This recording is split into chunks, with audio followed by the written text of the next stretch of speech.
వెధముఖాలని వెధముఖాలు. పొద్దున్న లేచి ఏ వెధముండ ముఖం చూశాను. గుమ్మం తగిలి తలంతా బొప్పి కట్టింది. ఎవరినే వెధముండలంటున్నావు? నిన్ను కాదులే. నువ్వెవరినంటున్నావో నాకు తెలిసే. కొందరు మొగుడు చచ్చి వెధముండలవుతారు, మరి కొందరు మనసు చచ్చి అవుతారు. భూదేవి లాంటి మీ వదిన్ని పట్టుకుని వెధముండ అన్నందుకు అక్షరానికి ఒక శిక్ష విధిస్తాడు ఆ దేవుడు. ఏమిటి నువ్వు అనేది? నేను అన్నదేమనే తప్ప? తప్పున్నారా?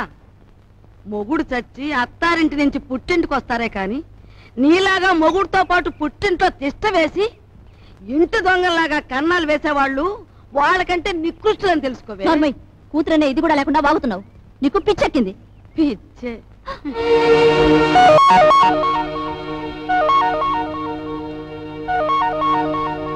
రామ్మ రా, సమయానికి వచ్చావు. చూసావా అమ్మ, దేవుళ్ళంటే నా బిడ్డని మింగింది కాకుండా అది ఎన్ని మాటలు అంటుందో. ఇవి చేతులు కావనుకో అమ్మా, నీకు అన్ని భోగాలు ఉండి కూడా మా ఇంటికొచ్చి ఎన్నో మా కష్టాలు చూసిందానివి. నువ్వేదైనా ఉపాయం ఆలోచించి ఈ గాది కింద పందికొక్కుల్ని విరగడి చేయి తల్లి. మీరేం బాధపడకండి మామగారు, నేను మీ మనవడు కలిసి ఆలోచించాం. నాకు చిన్నప్పటి నుంచి లక్షాధికారులతో మాట్లాడటం అంటే చెడ్డ సరదా అండి. మీ అంతటా మీరే పిలిపించేసరికి నేను కూడా ఓ లక్షాధికారిని అయిపోయిన ఫీలింగ్ వచ్చేసిందండి. ఏం లేదు, మా జయ లక్షల్లో పుట్టి లక్షల్లో పెరిగింది. కూర్చోండి. అదృష్టవంతురాలు, తొందరగా రా. ఆ అదృష్టానికి వారసురాలుగా మాత్రం ప్రవర్తించడం లేదు. ఆ ఇంట్లో 4 రోజులుండి ఇక్కడికొచ్చినా ఆ గూటి పలుకే పలుకుతోంది. నిజానికి ఆ ఇంట్లో డబ్బు యొక్క విలువ తెలిసింది మీ ఇద్దరికేనన్న అభిప్రాయం. అంచేత మీరిద్దరూ ఇక్కడే 4 రోజుల పాటు ఉండి మా జైకి డబ్బు యొక్క విలువేమిటో కాస్త తెలియజెప్పండి. మీ ఇంట్లో సెటిల్ అయిపోయి మీ అమ్మాయికి డబ్బు గురించి చెప్పడం అంటే కాశ్మీర్లో పుట్టి పెరిగిన వాడికి ఐస్ మొక్కల గురించి చెప్పినట్టు ఉంటుందండి. సరే, మమ్మల్ని ఎప్పటి నుంచి రమ్మంటారో చెప్పేయండి. ఈవేళే వచ్చేస్తే చాలా సంతోషిస్తాను.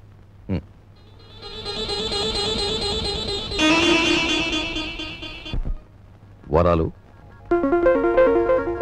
నువ్వు నా ఇల్లు దోచుకోవడానికి వచ్చిన నీ మంచితనం వల్ల నాకు ఆత్మీయుడవయ్యావు.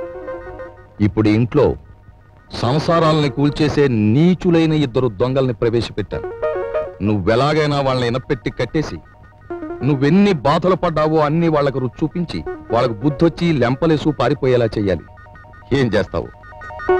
మరి ఆర్డర్ అయ్యాలే గాని వాళ్ళిద్దరికి దెమ్మ తిరిగిపోయి బొమ్మ కనిపించేలా చేసేస్తాను. నేను ఇల్లు వదిలిపెట్టి వచ్చేశాను. మొన్న 8 రోజులు సైకిల్ తొక్కి డబ్బు సంపాదించిన దగ్గర నుంచి మా అన్నయ్య ఎలక్షన్లో గెలిచిన ఎన్టీ రామారావు అని అనుకుంటున్నాడు. అభిమానంతో అందరూ ఎన్టీఆర్ని అన్నా అని పిలుస్తుంటే వీడు మా మీద అధికారం చలాయించి అన్నా అనిపించుకోవాలని చూస్తున్నాడు. ఏంటి, మీ అన్నేను అన్నా అనాలా? అందాం.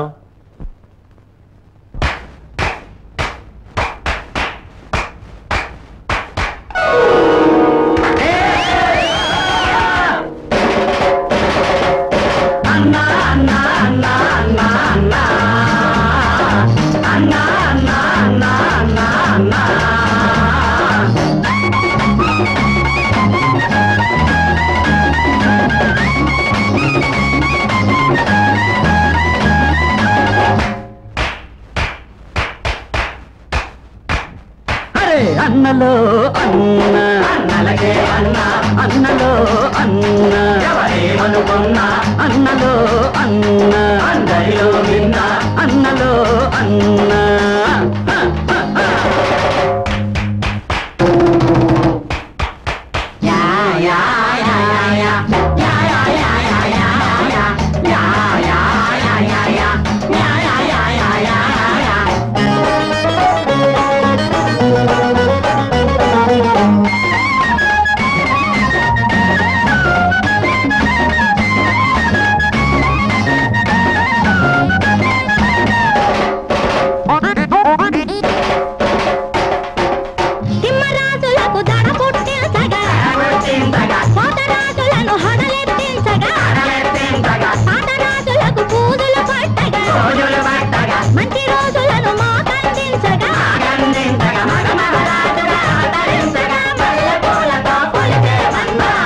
అన్నలో అన్న అన్నలకే అన్న అన్నలో అన్న అన్నలో అన్న అందరిలో విన్న అన్నలో అన్న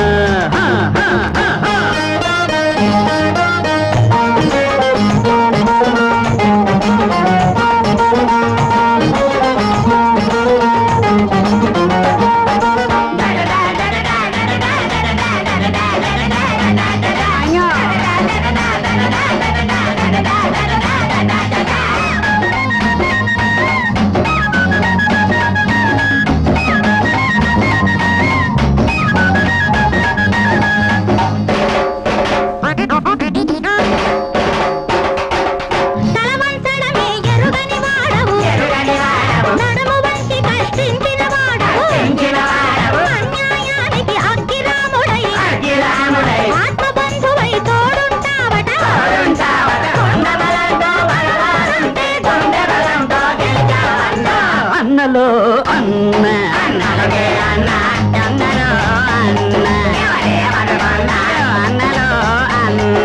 అన్నలో అన్న అన్నలో అన్న అయ్యో అయ్యో అయ్యో అన్నలో అన్న అన్నలకే అన్న అన్నలో అన్న ఎవరేమనుకున్న అన్నలో అన్న అందరిలో విన్న అన్నలో అన్న అన్న అన్న. మీ తమ్ముడు అలా గాలిగా తిరుగుతుంటే చూస్తూ ఊరుకుంటారే? సంసారాల్లో కొత్తగా పెత్తనానికి వచ్చిన ప్రతి అన్నకు వచ్చే ఇబ్బంది ఇదే. నిన్న మొన్నటి వరకు ఏరా అన్నయ్య అని పిలిచేవాడు. ఈవేళ నా భావాలకు కట్టుబడి ఉండాలనేసరికి వాడు కొంచెం కష్టంగా ఉంది. ఓ ఇదేమిటి, నీ అన్నయ్య మెడలో వేస్తానన్న దండని నీ మెడలోనే వేసుకొచ్చావే? మన తడాకాకి తట్టుకోలేక వాడే నా మెడలో దండ వేయించాడు గురు. ఎలా ఉంది మన ప్రోగ్రెస్? ఏడ్చినట్టుంది. నీ ఎక్స్ పార్టీ వాడు నీ దండను తీసి నీ మెడలోనే వేశాడంటే నీ చెప్పుతో నిన్నే కొట్టినట్టు ఫూల్. ఈ ఆస్తంతా చూస్తుంటే మీకేమనిపిస్తుంది? ఏమనిపిస్తుంది? ఇన్నాళ్ళు మీ ఇంట్లో మంచానికి పట్టిన నల్లుల్లా పడున్నాం. దాని బదులు ఇంటి గోడలకి బల్లుల్లా అతుకుపోతే ఎంత బాగుండేదో. అప్పుడు ఎలా ఉన్నా ఇప్పుడు ఈ బంగారు పంత్రంలోకి వచ్చేసాంగా. ఏమండి, ఇక్కడున్న ఒక్కొక్క వస్తువు మెల్లగా మన ఇంటికి చేరిస్తే ఎంత బాగుంటుందో. మన ఇద్దరం సరిగ్గా అమావాస్య నాడు పుట్టుంటామే. అందుకే ఇట్లాంటి గొప్ప గొప్ప ఐడియాలు వస్తున్నాయి. దాచేయి దాచేయి దాచేయి. ఎవడరా నువ్వు? నేను మా నాన్న కోసం వచ్చాను. అవును, నేను గొట్టంగానని వీడికిలా తెలిసింది? రేయ్ రేయ్ పుడతకీచు వచ్చేబెట్రా. నువ్వు ఇక్కడికి వస్తే నా పేరు వరాలని భుజంగరావు కాదని అందరికీ తెలిసిపోద్ది. మరప్పుడు చిల్లరలాగా వస్తుంది. ఇదిగో బాబా, ఇదిగో ఈ డబ్బులు తీసుకుని నువ్వు వెళ్ళు వెళ్ళు. డూప్లికేట్ భుజంగరావు గారికి నమస్కారం. డూప్లికేట్ భుజంగరావు ఏమిటి? Non sense. డోంట్ టాక్ అంటే డోంట్ టాక్. తారు డబ్బాలో ముంచిన కుక్క పిల్లలా ఉన్న ఈ కర్రి నా కొడుకు, నీ కొడుకు, అవునా కాదా? ఈ ఇనపెట్లో ఉన్న డబ్బంతా కాజేయాలని వచ్చావు, అవునా కాదా? మీరు విన్నది నిజమే. ఏదో పిల్లలు గలవండి, కావాలంటే ఓ అనావాట ఇచ్చుకుంటాను. ఆనావాటనా?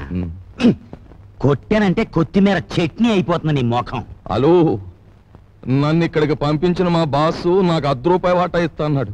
కావాలంటే నా వాటాలో 50-50 పావల వాటా ఇచ్చేస్తాను. మా అమ్మ చింతామణి. ఏం ఓకేనా? గత్యంతరం లేదు. ఓకే మరి.